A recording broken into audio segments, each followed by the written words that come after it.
Goku and Vegeta need to start jumping niggas. Yeah! Ladies and gentlemen, today we're gonna be going over some of the dumbest decisions ever made in anime. That's all I got for an intro, so without further ado, everyone sit back and relax, and welcome to my anime lounge.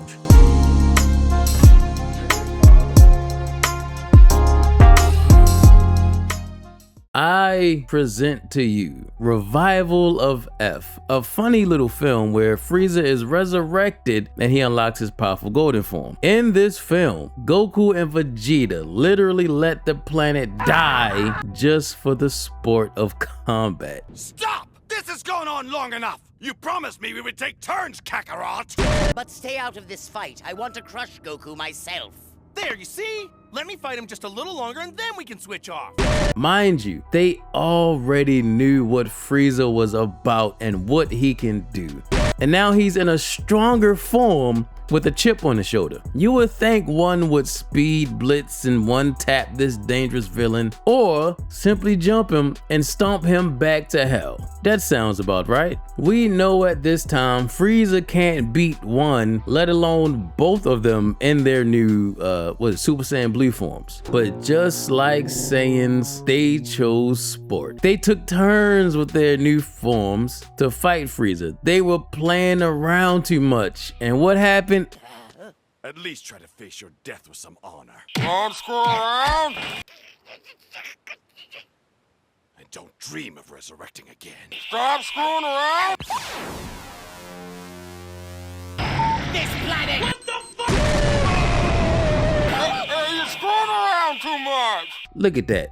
You can't see it, but there's microscopic ass chunks, knee residue, and middle fingers scattered all over space right now, cause these niggas out here playing. It took an angel to go back in time for Goku to run up on Frieza and just blast him out of here. If Whis wasn't there to turn back time, they would have been looking dumb as fuck. There are so many instances that could have just been ended if they took a page out of the JJK jumping handbook. And Vegeta, my goodness, boy, you could have had the whole list to yourself. You, my mans, bro, you were ready to let the whole universe, the whole galaxy get eradicated over your pride. Allowing Cell to reach his perfect form was absolutely insane, especially since as soon as he reached that form, you were no longer relevant to him. You couldn't do shit about it. So now you just gotta sit on the sidelines looking stupid. Showing me leniency borders on the pathological. You're too strong for your own good. It's made you overconfident. A fearless fool who insists on second chances and habitually lowers his guard. Dynamite, Disco Danny, devastating. Get him! Don Cornelius with a haircut. And speaking of pride being someone's downfall, what do you think of that, El? This is my perfect victory! That's right! I win! bro, Light, you had it. You won. You put all your chips on black and won. All you had to do was cash out, but you got greedy. Realistically, they should have never figured out who the fuck Kira was, but you literally handed yourself over on a silver platter. Light Yagami, for the two people watching who may not be aware of the iconic anime Death Note, is a certified genius with the supernatural notebook that can kill anyone whose name is written in it. His goal was to create a new world free of crime, and for years he outsmarts the greatest minds on the planet, staying 10 steps ahead of everyone. He actually defeats his main adversary, his rival of wits, if you will, L, the greatest detective, after orchestrating a plan so devious that it forced a Shinigami, a death god, to sacrifice itself and write L's name in the Death Note. He's meticulous, brilliant, and seemingly unstoppable. That is until the grand finale, where his ego writes a check his master plan can't cash. Light orchestrates a final showdown with his new rival, Nier, in a deserted warehouse. He's got somebody else to write everyone's name in a Death Note, and now everyone's waiting as the clock ticks down. And Light, absolutely dripping with arrogance, with no pressure at all, could not contain himself. Time goes by. It's 30 minutes later. Time goes by. 45 minutes later. But he couldn't take it anymore. He had to start the monologue. Well, Nier, looks like I win. 40!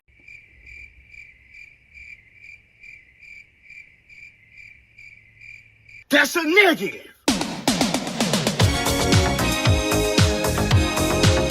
Problem is, he did it before making sure his plan even worked. And I get it.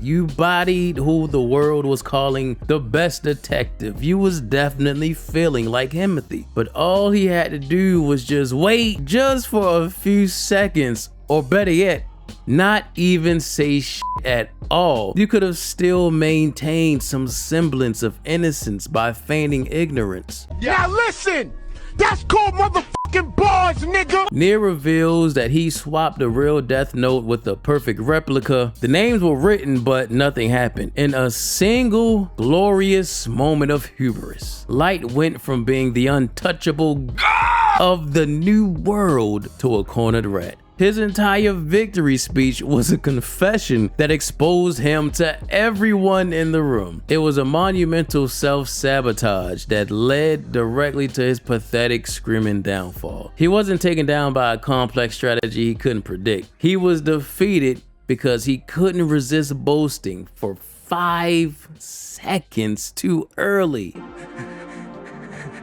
do you think of that, L? This is my perfect victory!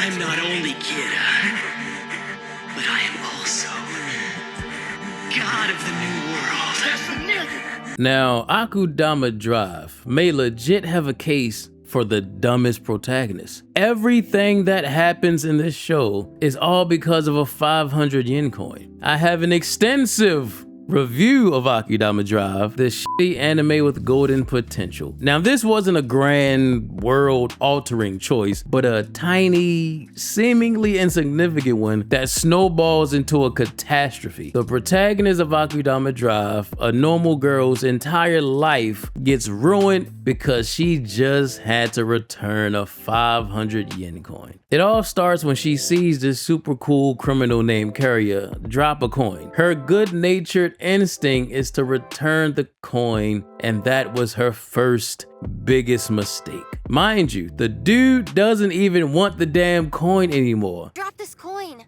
It's bad luck to pick up loose change. Huh? You shouldn't litter. There are bins for your garbage. He drives off. He don't give a fuck about this coin anymore. Shortly after, she realizes that she can't pay for her meal, which just so happens to be the exact same price of the yen coin she has. Somebody get these beggars out of here! But she refuses to use the coin that isn't hers. This lands her in a police station where a series of unfortunate events lands her to being mistaken for a legendary criminal known as a swindler.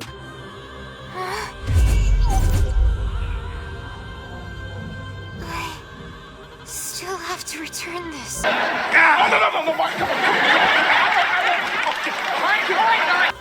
Robot! Huh?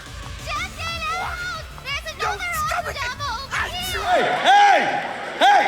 Kill your son, bitch! To survive, she's forced to play along with a group of super-powered actual criminals on a high-stakes mission. Her one small act of honesty spiral. Say that again? Spiral.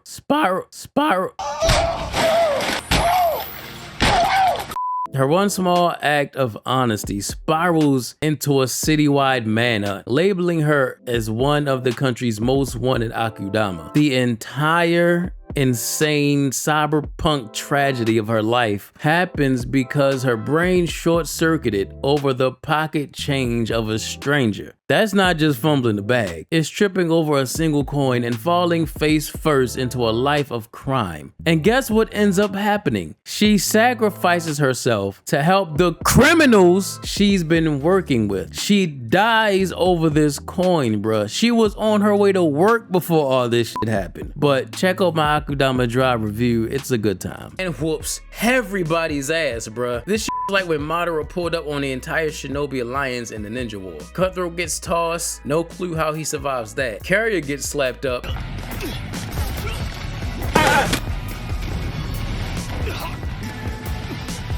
I started thinking to myself, man, What did he do to make them niggas that mad? This entire show was a dumb decision. But in all seriousness, there were so many head-scratching decisions in this show. But the one that took the cake, the one that had me befuddled, you gotta fuse them together, I was befuddled, was the ending. It wasn't necessarily a decision made by a character, but rather the illusion of choice given to one. In Finna Pirate Princess, for 11 episodes, we're on a high seas adventure. Finna and her crew of samurai, I use that term very loosely, are chasing legends, fighting enemies, and piecing together a mystery to find the mythical location of Eden. The journey is the whole point. Then they get there, and the entire show grinds to a halt to ask a galaxy-brain philosophical question. A supernatural being called the Observer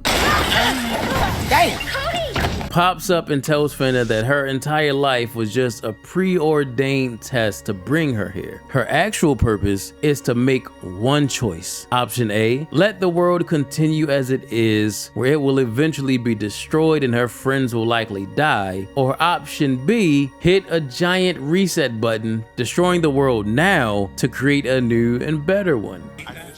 If you don't get that bullshit out of my face, bitch. It's a twist so cliche and out of left field that it has nothing to do with the pirate story that we were barely even getting. Even worse, the Observer reveals that no matter what she picks, her memories will be completely erased. So, to recap, after an entire journey about finding her path and making friends, she's presented with two awful options by a cosmic entity she's never met, and told that no matter what she decides, she'll lose everything and everyone she fought for anyway. The choice itself is the dumb decision, a contrived no-win scenario that invalidates her entire character arc and the adventure we just watched. Probably reverse too, as in I'm not actually looking for Eden, but that it's been making me look for it. Huh?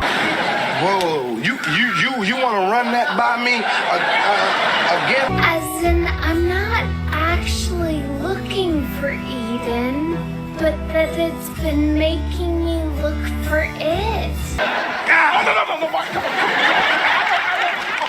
The Princess from Lucifer and the Biscuit Hammer.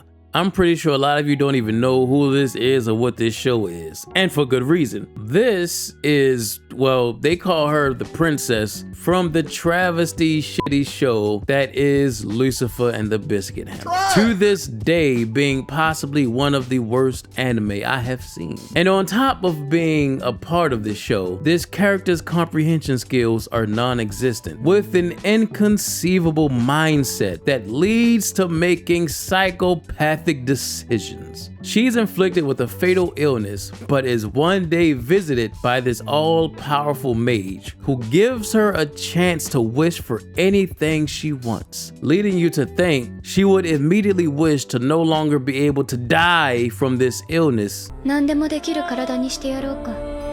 願い、病気を治してやろう。病気を治してやろう。 But she instead wasted this wish to meet this boy again, the other main character, and she instead was made the vessel of this mage and given superpowers. And immediately after receiving these powers, she decides that before she loses this power and becomes sick again, she's gonna force the earth to die with her. だから戦いの決着がついたら、アニマが消える前に地球と無理心中するんや。 Say that again? だから戦いの決着がついたら、アニマが消える前に地球と無理心中するんや。一緒に死んで。喜んで。 Boy, I was pissed off for 24 episodes of this damn show. There was nothing redeeming about it, by the way. At the end, she really still wants to destroy the planet after stopping a psychotic evil mage from destroying the planet. Bruh. 雨宮言う人の再会。地球の所有。地球の所有？なんだその発想は。Thank you! 地球を自分の手で砕くこと。それが所有の手段と彼女は考えた。 You son of a bitch! It's a travesty!